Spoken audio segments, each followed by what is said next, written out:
स्थैर्य, फलटणकरांचं हक्काचं व्यासपीठ। माढा लोकसभा मतदारसंघामध्ये महायुतीकडून विद्यमान खासदार रणजितसिंह नाईक निंबाळकर यांनाच पुन्हा संधी दिल्यानं मोहिते पाटील गट नाराज झालाय। यामध्ये आता लागलेल्या लोकसभा निवडणुकीसाठी मोहिते पाटील गटाचं प्लॅनिंग नक्की काय असणार आहे हेच माळशिरस तालुक्याचे ज्येष्ठ नेते जयसिंह उर्फ बाळदादा मोहिते पाटील यांनी आज जाहीर केलंय। यामध्ये काही झालं तरी रणजितसिंह नाईक निंबाळकर यांचा पराभव करण्यासाठी मोहिते पाटील आणि फलटणचे श्रीमंत रामराजे गट हा कार्यरत राहणार आहे। यावेळी बोलताना बाळदादा यांनी जाहीर केले की आता लागलेल्या माढा लोकसभेच्या निवडणुकीसाठी धैर्यशील मोहिते पाटील यांना राष्ट्रवादी काँग्रेस पार्टी शरदचंद्र पवार पक्षाच्या वतीनं धैर्यशील मोहिते पाटील यांना माढा लोकसभा मतदारसंघातून उभे करणार आहे। आमचे नेते हे फक्त विजयसिंह मोहिते पाटील हेच आहेत, त्यामुळे इतर कोणाच्याही नेतृत्वात आम्ही कार्यरत नाही। याबाबत अधिक माहिती देताना बाळदादा म्हणाले की आम्ही आमच्या घरामधून रणजितसिंह मोहिते पाटील यांना वाळी टाकणार आहोत। त्याला आमचे निर्णय मान्य नाहीत, तो देवेंद्र फडणवीस यांच्या नेतृत्वात कार्यरत आहे। आम्हाला काही फडणवीस ओळखत नाहीत, आम्ही फक्त विजयदादा म्हणजेच विजयसिंह मोहिते पाटील यांचंच नेतृत्व मानतो। धैर्यशील मोहिते पाटील हे सुद्धा काही दिवसात बोलायला लागतील। पवार साहेबांच्या सोबत आमचं बोलणं झालंय, याबाबत अधिकृतरित्या आदरणीय पवार साहेब लवकरच जाहीर करतील, त्यामुळे आम्ही सर्वजण शांत आहे असंही बाळदादा यांनी यावेळी स्पष्ट केलंय। त्यामुळे माढा लोकसभा मतदारसंघाचा संपूर्ण प्लॅनच जयसिंह उर्फ बाळदादा मोहिते पाटील यांनी जाहीर केलाय। नक्की काय म्हणाले आहेत बाळदादा, पहा सविस्तर। मोहिते पाटलांना उभा करणं ही जनतेची मागणी आता यायला लागली, कशा रीतीने पुढे बघायचं हे आत्ताचे तुमचं विचार आहेत, पण माझे विचार 4 महिन्यापूर्वी तयार झाले। 4 महिन्यापूर्वीच मी आमच्या एका दुसऱ्या संस्थेच्या निवडणुकीवर जाहीर केलं नव्हतं की तुम्ही उभा राहा, तुम्ही नाही उभा राहिला तर मी उभा राहणार, आणि ते निश्चितपणे झालं। आमचे नेते रणजितदादा यांचा ओढा माननीय उपमुख्यमंत्री फडणवीस साहेबांच्यावर फार जीव आहे, त्यांना सोडायचं त्यांच्या जीवावर येत आहे। आणि इतक्या दिवस आम्ही थांबलो ते फक्त रणजितदादाशी थांबलो, आणि काल रात्री आम्ही रणजितदादाला सांगितलं की तुझा पक्ष तुझे जे मुख्यमंत्री घे, आणि 8 तारखेपर्यंत तू आमच्या घरात यायचं नाही। घरात यायचं नाही म्हणजे राजकीयदृष्ट्या, आणि आम्ही सर्वांनी ठरवलं की पवार साहेबांच्याबरोबर जायचं। त्याबरोबर आपण एक निश्चित आहे, आणि ह्या 8-10 दिवसामध्ये आम्ही मुद्दाम थांबलो होतो की आपल्याला जनमत काय आहे ते समजून घेतलं पाहिजे। नुसतं माळशिरस तालुक्यावर काय निवडणूक लढवू शकत नाही, म्हणून करमाळा, माढा, सांगोला, त्याचप्रमाणे मान, खटाव, माळशिरस तालुक्यातल्या प्रत्येक गावामध्ये आमचे प्रतिनिधी गेले।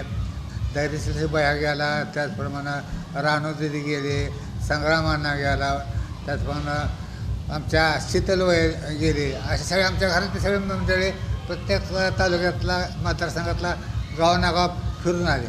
आणि तेव्हाच आम्हाला नागरिकांनी सांगितलं की कमळ जर चित्र मिळत असलं तरी अजिबात घेऊ नका, आपल्याला हातात घ्यायची ती तुतारीच हातात घ्यायची आहे। आणि लोकांच्या रेटामुळं आणखीन सगळ्या लोकांनी आम्हाला आग्रह केला, आणि नंतर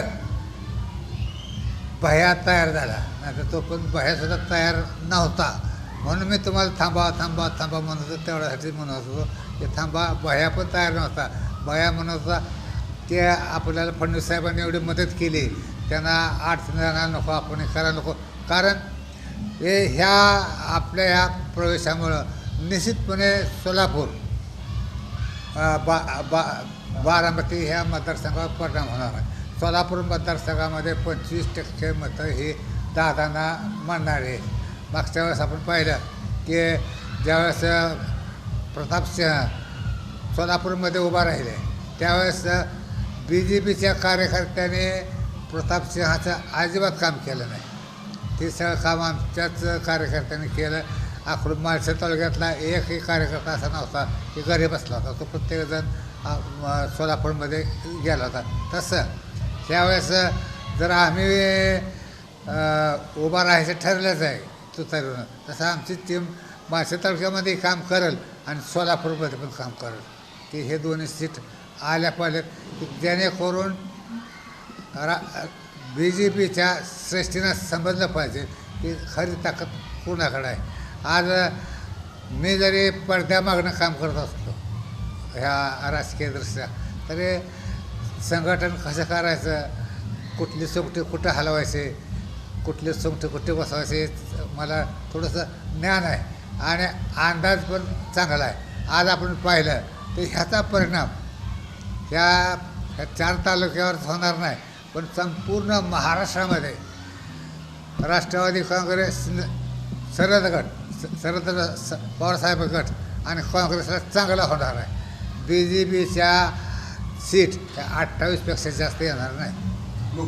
लोकसभेच्या 28पेक्षा जास्त सीट येणार नाही. 28च्या मागं ते 28-30च्या आसपास येणार. काँग्रेसला देखील चांगलं मतदान होणार आहे. त्याला लोकांची नाराजी हे महत्त्वाचे आहे आणि ह्याला कारण आमचं उमेदवारी हे ठरणार आहे. कारण आत्तापर्यंत बघितलं आपण मागच्या 6 महिन्यामध्ये आवकच होती, जावक अजिबात नव्हती. आता हे जावक आम्ही सुरुवात करतो BJPमधून बाहेर पडायची सुरुवात आम्ही करतो. आत्ता मला माझ्या अंदाजाप्रमाणे मला काय एवढा मी तज्ज्ञ नाही परंतु आदिदादाच्याबरोबर गेलेली जी राष्ट्रवादीची नेते मंडळी ते परत ही निवडणूक झाल्यानंतर परत पवारसाहेबांकडे येणार आहेत. म्हणजे आदिदादांना निश्चितपणे फटका बसणार आणि ह्या आमच्या या